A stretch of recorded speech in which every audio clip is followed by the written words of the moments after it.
welcome back to EDH Deck Building. I am your host, Demo, and of course we're reaching the end of the year here, so I got to start doing my best of videos.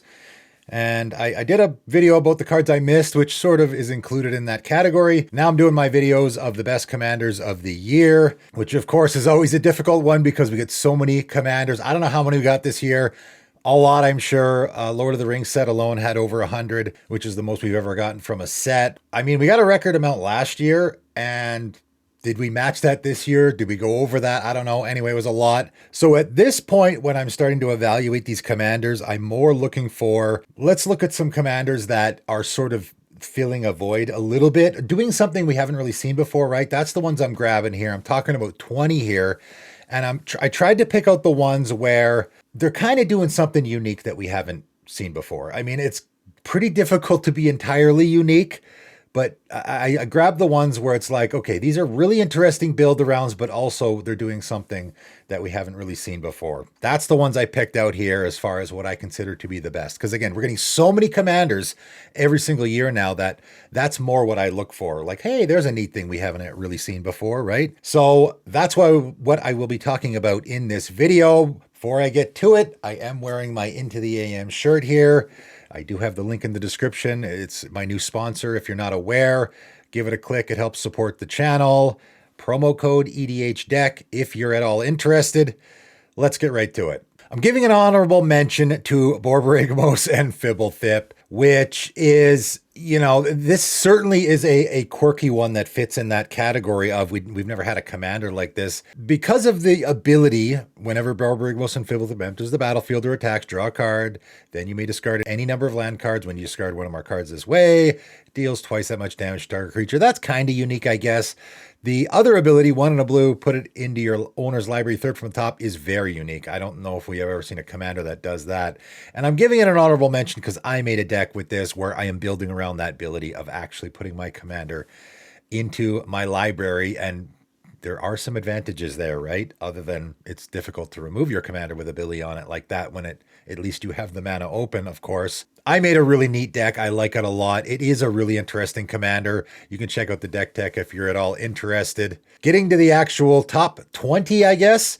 Saint Traft and Rem Corollas. I wanted to talk about on this list. Blue, red, and a white spirit human 3/4. Whenever Saint Traft and Rem Corollas becomes tapped, create a 1/1 red human creature token. If this is the first time this ability has resolved this turn. If it's the second time, create a 1/1 blue spirit creature token with flying. If it's the third time, create a 4/4 white angel creature token with flying. Whenever you cast a spell that has Convoke, untap Saint Traft and Rem Corollas. Oh, that's a lot. And I will just point out, by the way, I will be reading all of these cards as much as I don't want to. I realize that, you know, some of these commanders you guys haven't seen before, so it's good to read them, but man, it's getting to be a real mouthful on these cards, right? They put so much words on there, and I just made, you know, going on a bit of a tangent.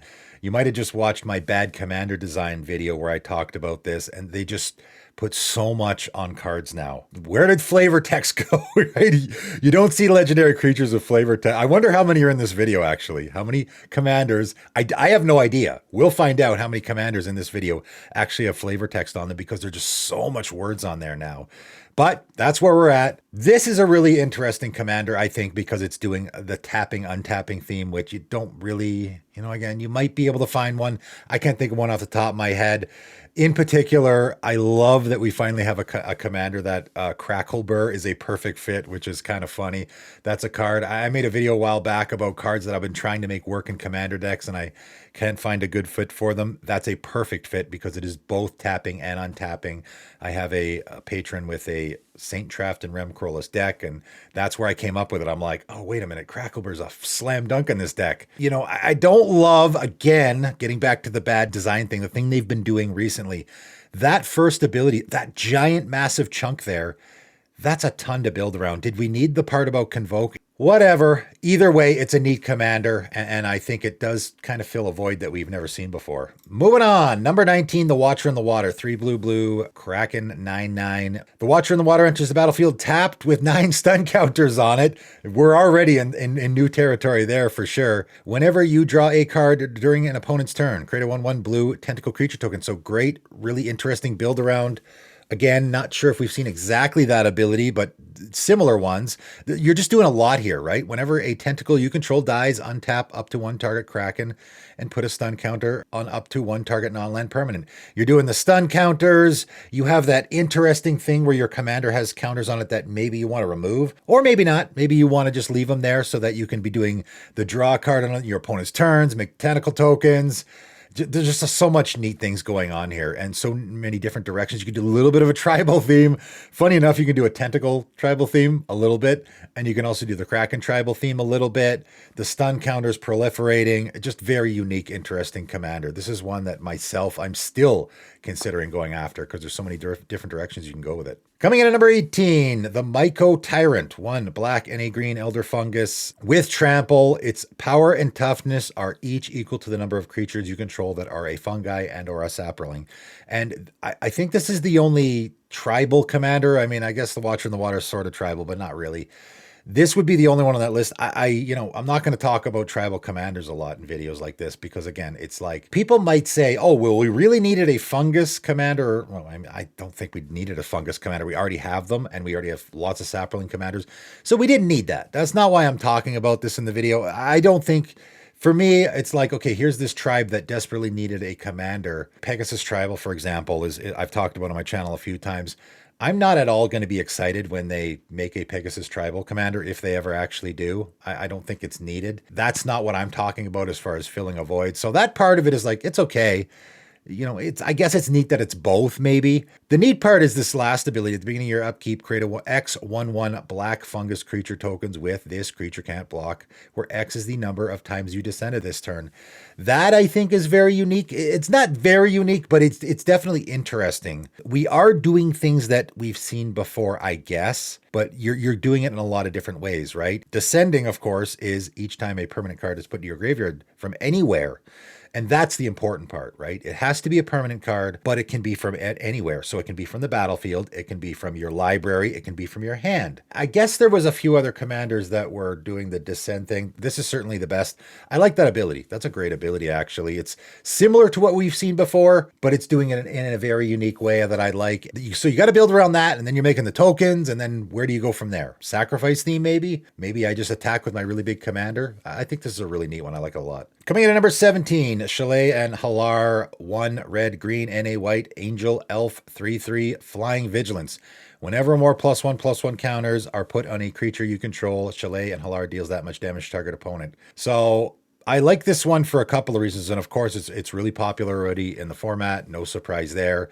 There are some combos you can go off. I'm pretty sure there's a couple of infinite combos. Unfortunately, it's unfortunate that that happens because then it takes a commander that's really interesting and unique that we've never seen before. Obviously, we've never seen anything like this before. And it takes it in a direction where it's like, okay, now if I'm sitting across the table from this commander, how am I going to react? Because I know there's probably at least one infinite combo that they're just going to end the game with.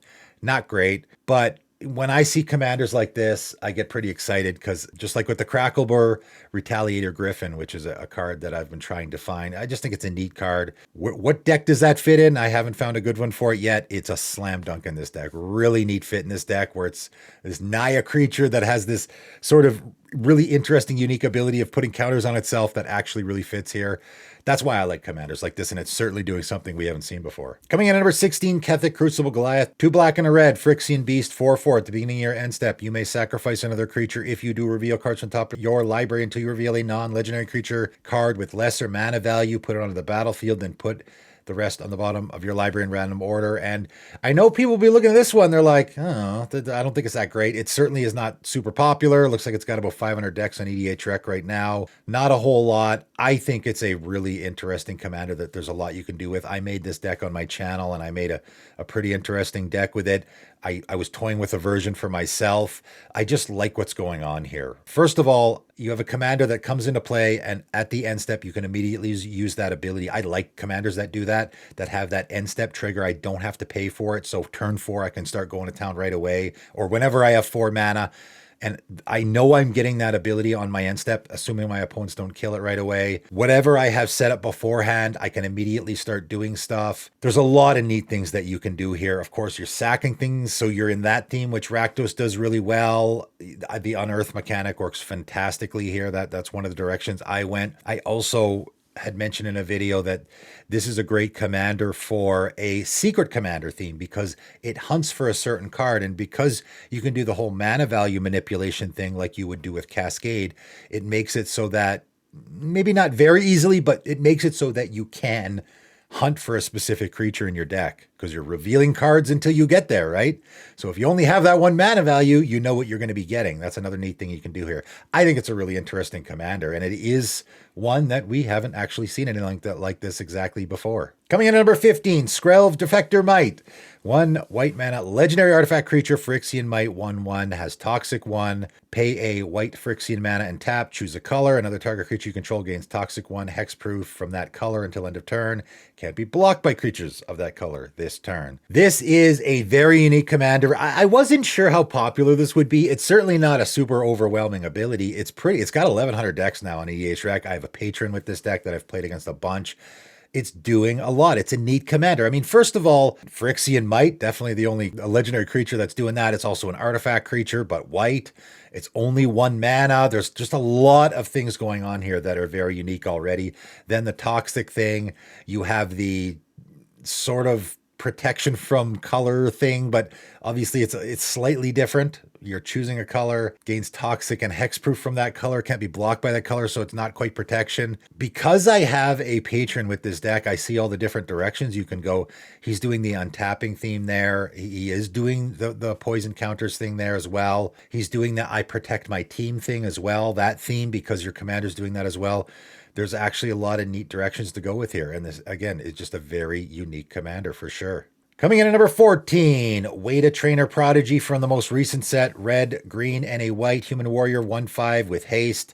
2 and a white and tap. Target creature you control fights another target creature. This ability costs 2 less to activate if it targets 2 creatures you control. Which, again, as I've mentioned, I kind of wish they stopped there. That was enough. There's a lot you can build around there. Funny enough, my Questing Beast deck is doing that. You don't really need a commander that is doing the fight tribal theme because all you need is a commander with Death Touch or, something like that. I guess Jared Carthalion is another commander that you could very easily do that with. And Jared Carthalion probably goes in this deck, and they probably go in each other's decks. Certainly any fighting stuff would work here, but this is more as far as I'm concerned anyway, I'm hitting my own creatures. I'm punching my own creatures scenario. That, and there's a ton. This is the right colors for it.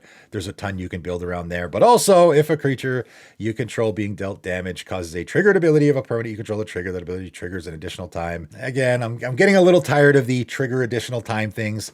I think we got too much of that already. I mean, you can already throw Roaming Throne in here and just have that. I guess that's only one creature type, but back away from that, please, Wizards of the Coast. We got enough. We don't need any more of the trigger at an additional time thing. It's getting a little out of hand. It is a really interesting commander as a build around, for sure. We definitely haven't had a commander like this before. Coming in at lucky number 13, Otharri, Sun's Glory, 3 white and a red, Phoenix, 3/3, flying, lifelink haste. When Otharri Sun's Glory attacks, you get an experience counter. So we're doing that again. Then create a 2/2 red rebel creature token that's tapped and attacking for each experience counter you have. And you can pay 2 red and a white, tap an untapped rebel you control, return Otharri from your graveyard to the battlefield tapped.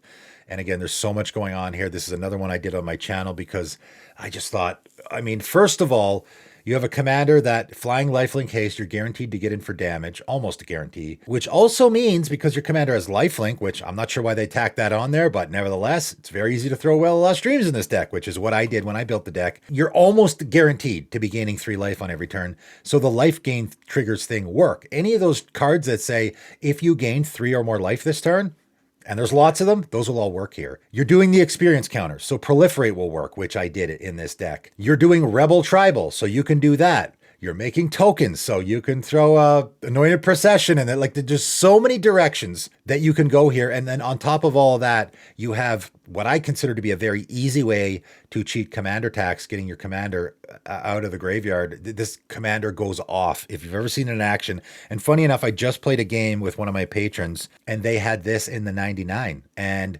They got this out and it became, we have to get this thing off the table. All three opponents, all of us were like, we got to get this thing off the table. It wasn't even their commander. It was just in the 99. And they were going off, attacking every turn, creating more and more rebels every turn. It died. And then they just easily brought it back and then kept on doing it.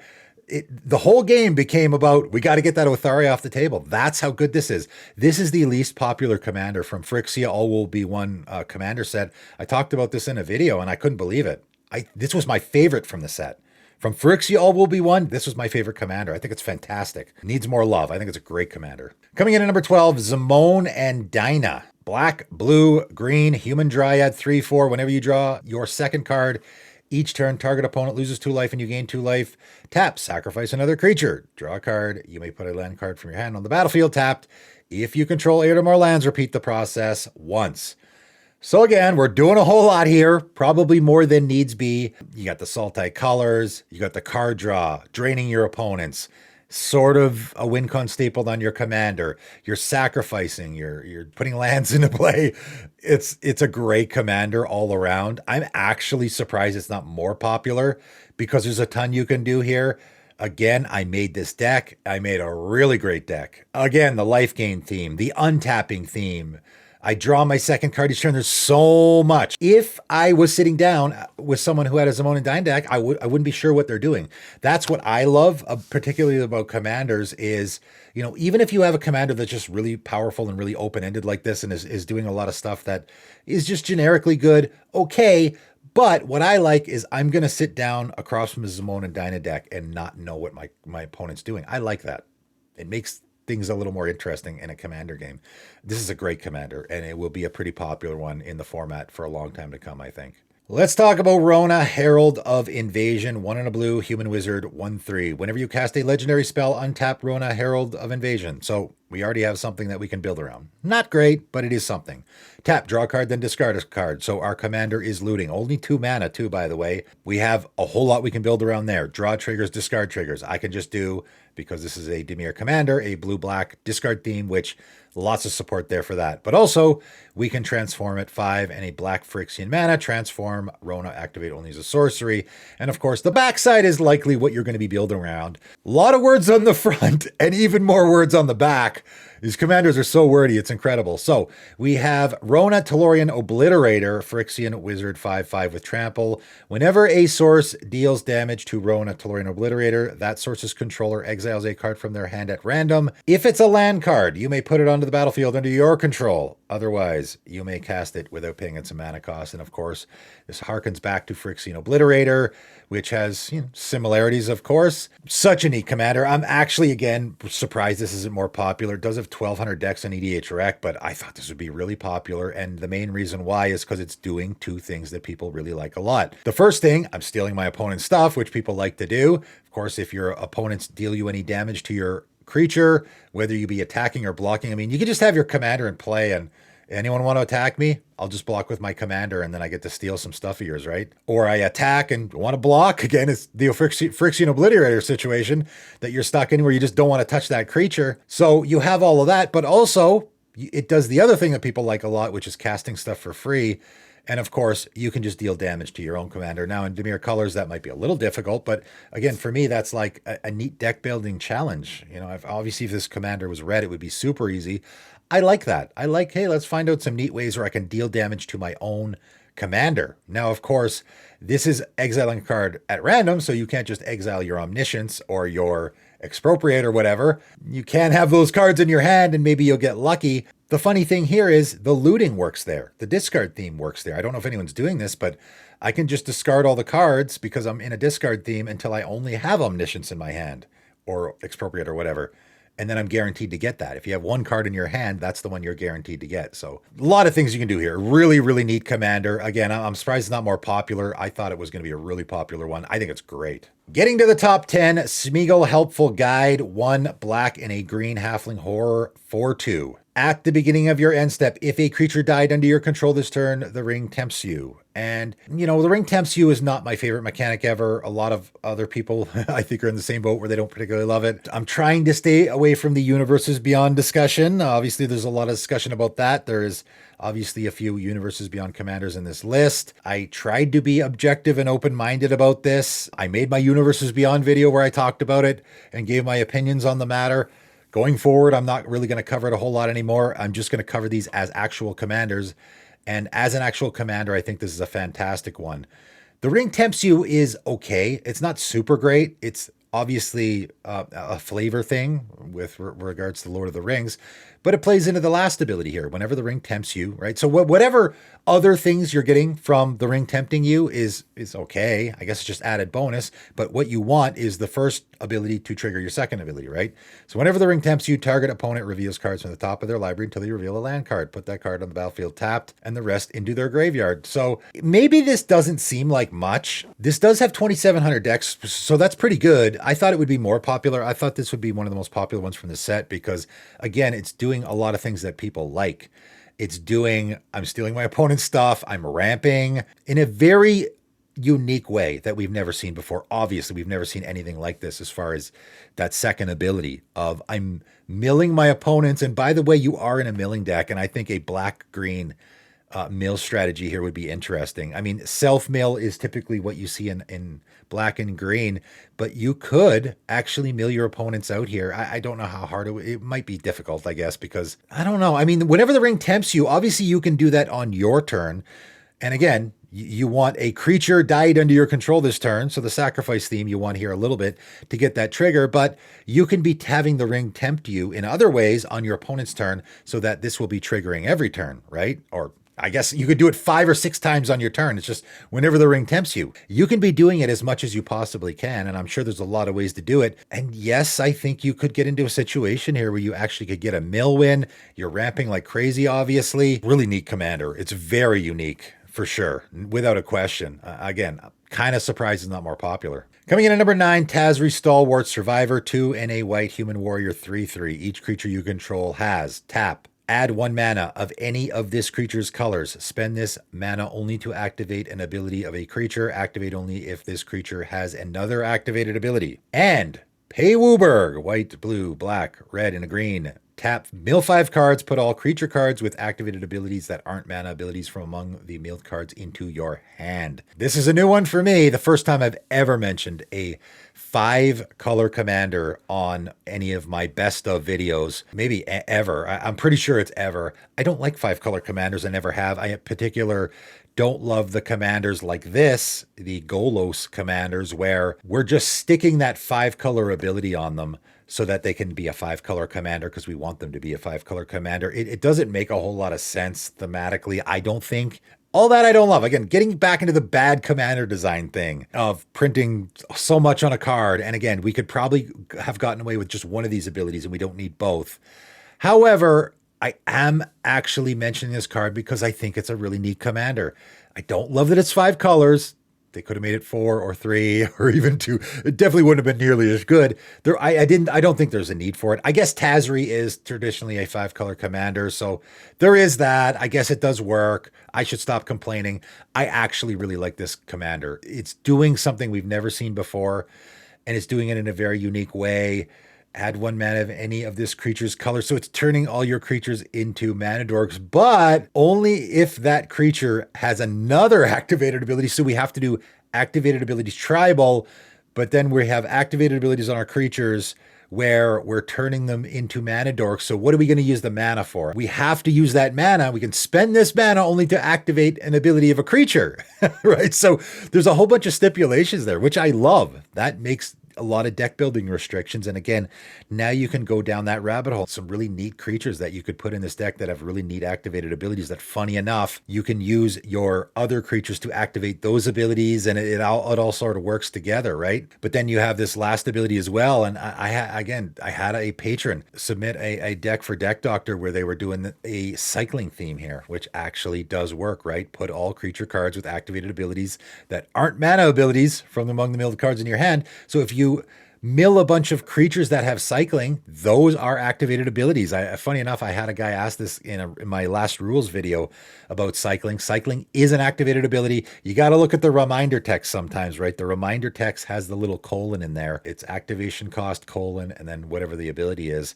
And cycling is indeed an activated ability, so that does work here. Even though you can't activate the cycling while it's in play, it is still an activated ability. That creature does have an activated ability, so that indeed does work. So really neat interactions like that. That's the kind of stuff that I like about a commander like this. Coming in at number 8, Urabrask. That's it, just Urabrask and nothing else. It's like Share or something, right? 2 red, Phyrexian Praetor 4/4. First strike, whenever you cast an instant or sorcery spell, Urabrask deals 1 damage to target opponent and add a red mana. So again, there's an ability that we could very easily build our entire deck around, but there is so much more. Pay red, exile Urabrask, then return it to the battlefield, transformed under owner's control. Activate only as a sorcery and only if you cast 3 or more instants or sorcery spells this turn. You know, when I first saw this, I was like, man, this could very easily be the most popular mono-red commander in the format. I think for me, this might be the best mono-red commander. I know people really like Krenko.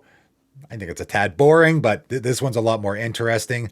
Also, though, and I haven't really talked about this much at all yet, this is a commander that very easily fits in the 9/9 of a lot of decks as well, right? So for me, that bumps a commander up a little bit where, okay, it's a great build around, but also fits in 99 of a ton of decks as well. We got the backside, though, which is a Saga, The Great Work. Chapter 1, The Great Work deals 3 damage to target opponent in each creature they control. So great, little mini board wipe. Also, you can build around that, right? Any of the non-combat damage theme stuff will work here.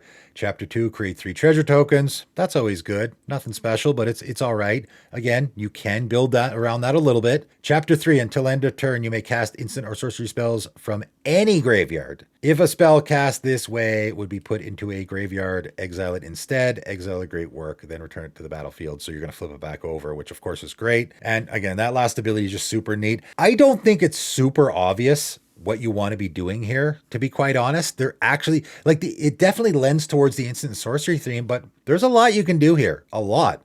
And the fact that you are casting instant and sorcery spells from any graveyard, that in itself, you can do a lot with. Now, in mono red, maybe not a ton. Like, you can mill. You would need some colorless options for milling because, of course, red doesn't do it. The discard theme will work again. So because I want to put stuff in my graveyard, maybe, faithless looting and whatnot, now maybe I could do a little bit of, put a Surly Badgesaur in there because I want to be doing that. Maybe, maybe not. I don't know, right? Again, I don't even know how people are building this deck. How would I do it? Geez, I would have to figure, like, I like that this commander, obviously you're reading this and like, oh, this is all great stuff, but how are you going to build it? And again, I'm sitting across from an Urabrask deck and I'm like, I don't know what that guy's doing. What's he doing? I think the non-combat damage theme is really good because, of course, your commander has that front side ability that is dealing damage to opponents and also the one on the back. So that theme works really nicely. Instants and sorceries work nicely. I think it's a great commander. And again, what direction are you going to go? Who knows? Coming in at number 7, Sirdan the Shipwright. I think this is probably definitely one where people are going to be like, oh, wow, really? Yes, I really like this commander a lot. And again, I'm talking about the commanders here that are very unique. We've never seen them before. And I think, okay, there's a commander that I'm super glad they printed this year because I think the format is better off with it. 3 blue and a green elf noble 3/4 with vigilance. Has Secret Council. Whenever Sirdan the Shipwright enters the battlefield or attacks, each player secretly votes for a player. Then those votes are revealed. Each player draws a card for each vote they received. Each player who received no votes may put a permanent card from the hand on the battlefield. And I've said, I think when I originally reviewed this card, and I believe I talked about it in the best commanders from the set as well. I've mentioned it a couple times where I'm like, I hope my patrons builds this deck. That, like, I love commanders that when I see them, I'm like, I would love to see that in a commander game. How often do you say that? And I just did my anniversary video recently where I talked about the most hated strategies in the format. And it's pretty hard to come across a strategy that nobody hates, right? It's pretty hard to come across commanders that nobody hates. You see it all the time. And this is the kind of commander, and I will liken it to Sizan Perverter of Truth, one of the commanders that I had a guy that I played against regularly that had that deck, and I loved playing against it. He was certainly trying to win, no doubt about it. but it had sort of that huggy theme, and you never knew what was going to happen. I loved playing against that deck, and this is another one where I'm like, I hope do I have a patron with this deck? I would love to have someone build this deck that I could play against, because I would love to see how I don't even know how this would play out. How would they build the deck? There are certainly ways to do it, but this is the kind of commander where, again, it falls into the category, falls into a bunch of categories. We've never seen anything like it before. Also, it falls into the category of how you're going to build this deck exactly. I'm not sure. And it also falls into the category of, I would love to see this across from me at a table. This is one of my favorite commanders from this year, without a doubt. All right, getting into the commanders that are certainly filling voids we've never seen before. Agatha of the Vile Cauldron, red and a green human warlock 1/1. Activated abilities of creatures you control cost X less to activate, where X is Agatha of Vile Cauldron's power. This effect can't reduce the mana in that cost to less than 1 mana. And as for red and a green, other creatures you control get +1/+1 and gain trample and haste until end of turn. So maybe people will say Zirda has sort of done this before, I guess. Yeah, maybe you're right. Also, fantastic commander. One of my favorites that, again, you could go in a zillion different directions with. Agatha the same way. And again, as I mentioned when I first talked about this commander from the Wilds of Eldraine, which it was, one of my favorite commanders from the set. This is it's not super unique what we're doing here. We're just reducing the cost of our creatures' activated abilities. But I like commanders like this. You go down the rabbit hole, right? This is a rabbit hole commander where, okay, I'm going to go down the rabbit hole and try to find really interesting, funny, janky old cards in red and green that, maybe there's this creature out there that has a really, really interesting ability that I can reduce and then I get to use it a lot. Or maybe there's this creature that has this really great ability that it's just super expensive. So I'm not even it's not worth it because it costs like 6 or 7 mana. That now it becomes viable because of a commander like this. That's the kind of stuff I like. It's certainly a really interesting commander. And again, this is another one of those commanders that going forward, it's like Gearson Starn maybe, where it's that commander that every set that comes out, you're going to have, if you have that deck, that Gearson Starn deck or that Agatha deck, your radar is going to have to be on. Every time a new set comes out where it's like, oh, that's right, I have a red-green deck with creatures with activated abilities where, you have to be looking out for cards like that because every set that comes out, you're probably going to find a new possibility for that deck, right? I think it's a great commander. All right, getting into the top 5. And again, I will just point out, I was looking at the reminder text at the bottom there and I was like, have we come across, as I mentioned earlier in the video, have we come across any commanders that have flavor text yet? I'm not sure. I don't think we have. So Xavier Sal, Infested Captain, black, green, and a blue human fungus pirate, 3/3. Tap, remove a counter from another permanent you control, populate, activate only as a sorcery. And again, that ability alone, there's a ton you can build around. I have in the past done a reverse proliferate theme where you're finding those permanents, Dark Depths being the obvious one, right? There are, it's not a ton, but there is a fair amount. Cumulative Upkeep is another one. Again, if you're building this deck, Cumulative Upkeep is certainly one where there's a counter. You're putting age counters on it. You want to remove them. This is a rabbit hole commander for sure.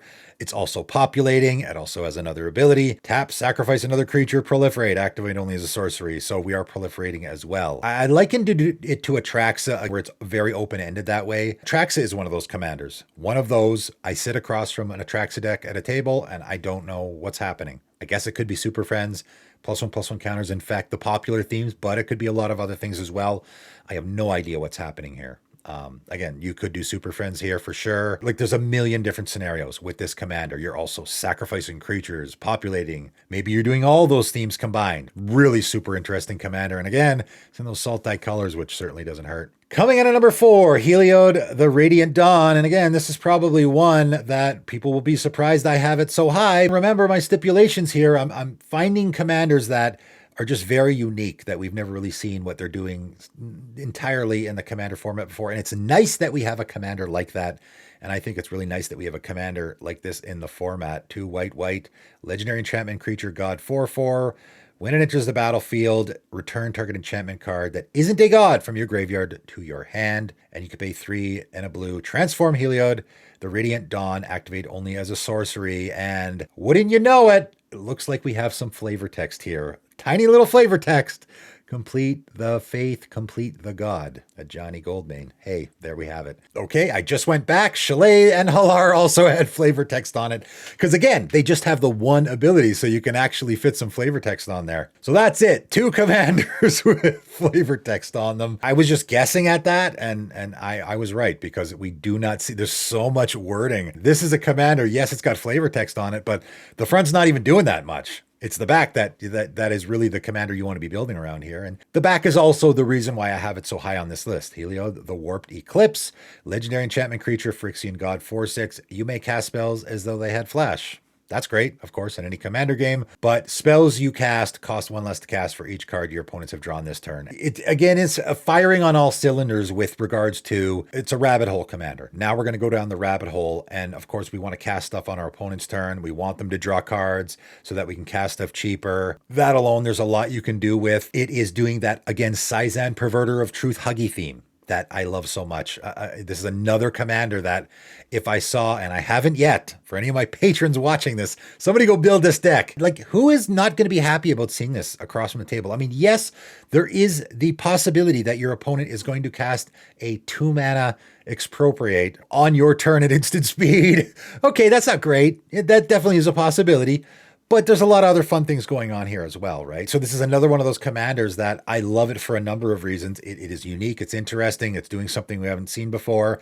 You're going to go out there and probably grab a bunch of those cards that never see play in the commander format that you can now fit into this deck. And then on top of all that, it seems like a really fun commander to play against as well. So love this commander. Coming in at number 3, Bernard Ginger Sculptor. 1 green, white, and a blue. Human Artificer 3/3. Each creature you control that's a food or a golem gets +2/+2 and has trample. And again, that is certainly not the reason why I'm giving this guy a mention on this list. It's kind of neat that you have, you know, Golem tribal. The food tribal part's kind of funny as well. I thought a really funny, interesting way to go here is to actually have a food deck and make food, but then turn them into creatures, right? Because of course, normally food, I mean, there are food creatures, but of course, normally food are those tokens that gain life. That would just be a funny way to go with this commander. Again, because it's doing so much, there is a lot of ways you can go with it where I actually create, and there's a ton of food support in the format now. You actually make a food deck. He's a chef, right? I think that's what he's doing anyway. He's making gingerbread. So you actually have a food deck and you animate your food, which is what the whole gingerbread thing, right? Super thematic and flavorful as well. So I got those food, I turn them into creatures, and then they get +2/+2 and out trample. But of course, the main build around here, and you can completely ignore the first ability, because the main build around here is whenever another non-token creature you control dies, you may exile it. If you do, create a token that's a copy of that creature, except it's a 1/1 food golem artifact creature token in addition to his other types, and has pay 2, tap, sacrifice this artifact, you gain 3 life. I mean, first of all, you're in a little bit of a Bant Aristocrats theme, which is kind of funny and weird. Definitely, I don't think we've ever seen that before. You are creating the food golems, which of course fit with the first ability. You're obviously any golem tribal, which there is quite a bit, you can fit in here. You're also making artifact creatures, so artifact creature tribal fits here.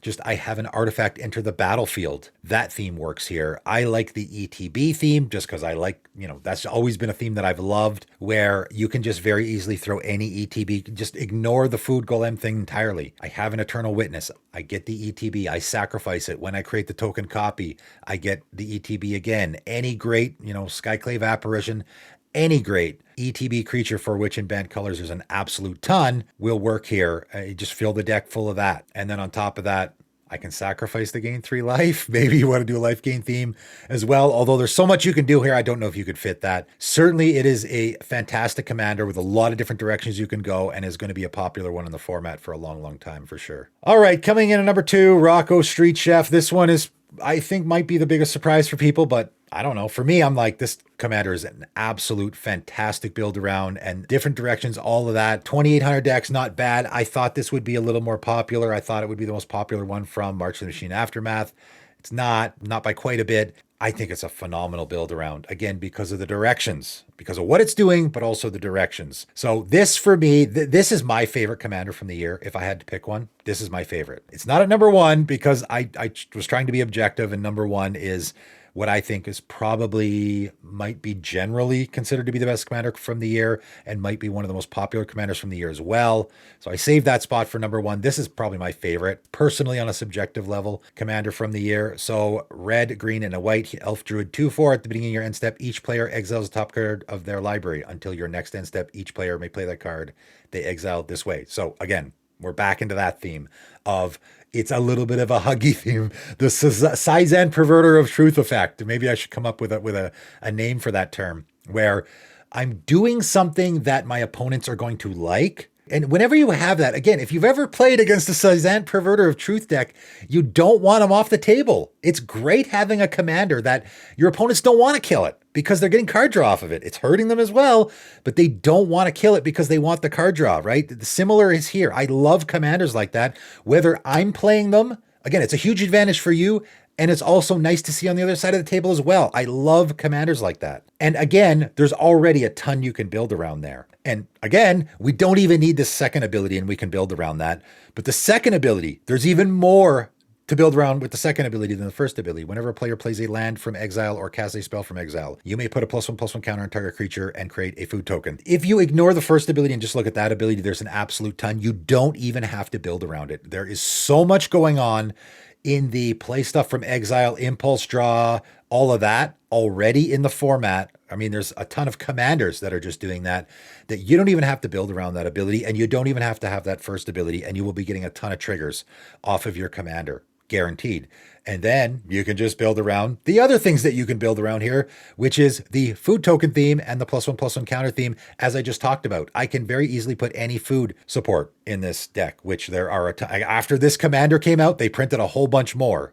So now you can do that, right? In Lord of the Rings and Wilds of Eldraine, they printed a whole bunch more. So now you can put all that in there. I just talked about Dusk Legion Duelist in my Cards I Missed video, which is a slam dunk in this deck. Or again, maybe you wouldn't even think of it. Where, okay, well, now I can just put a +1/+1 counter on my Dusk Legion Duelist every turn and draw a card. Generous Patron, which I made this deck, by the way, if you're at all interested. This is a deck that I actually did on my channel. I put Generous Patron in there because you could put those +1/+1 counters on any creature. So I can put them on my opponent's creatures as well and get a card draw for that. There is so many directions to go here. Creating food tokens so I can do whenever an artifact enters the battlefield.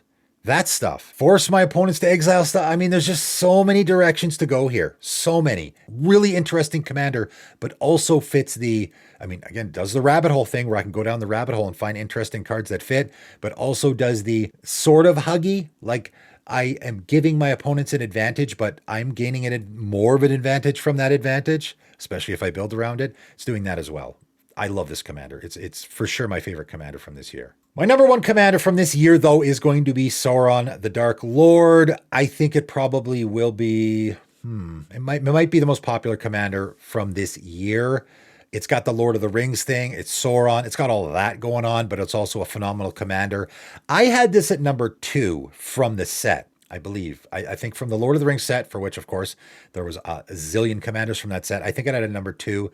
I had Aragorn at number 1. I was contemplating putting that on this list as well. I guess I'll be giving it an honorable mention here. It is a fantastic build around. Another commander that I compared to Atraxa, where it's 4 colors. It's very open-ended, a lot of different directions you can go for sure. It is maybe too open-ended and too generic and too vague with what it's doing. So it didn't really fit what I was talking about in this video where, oh, here's a commander doing what we've never really seen before. It's kind of just creating tokens and what is it, gaining life and dealing damage. So it's not really super unique, actually. It is going to be a super popular commander in the format going forward forever. Sauron the Dark Lord as well, even though this one is very, very specific. So 3 blue, black, and a red Avatar Horse 7/6. Pretty powerful commander right out of the gate there. Has ward, sacrifice a legendary artifact or legendary creature, which is probably the best ward you're ever going to see.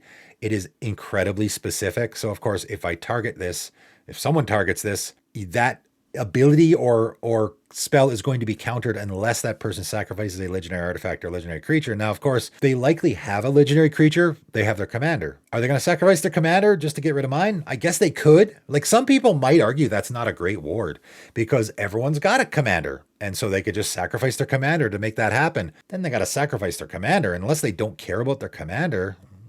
I don't know how many decks that fits. Sacrifice a legendary artifact is even less likely. I mean, it is possible you have a Mox Amber in play that you could sacrifice, but that's a toughie. That is almost hexproof. Whenever an opponent casts a spell, amass Orcs 1. That is an ability that whenever an opponent casts a spell, that happens how many times in a commander game?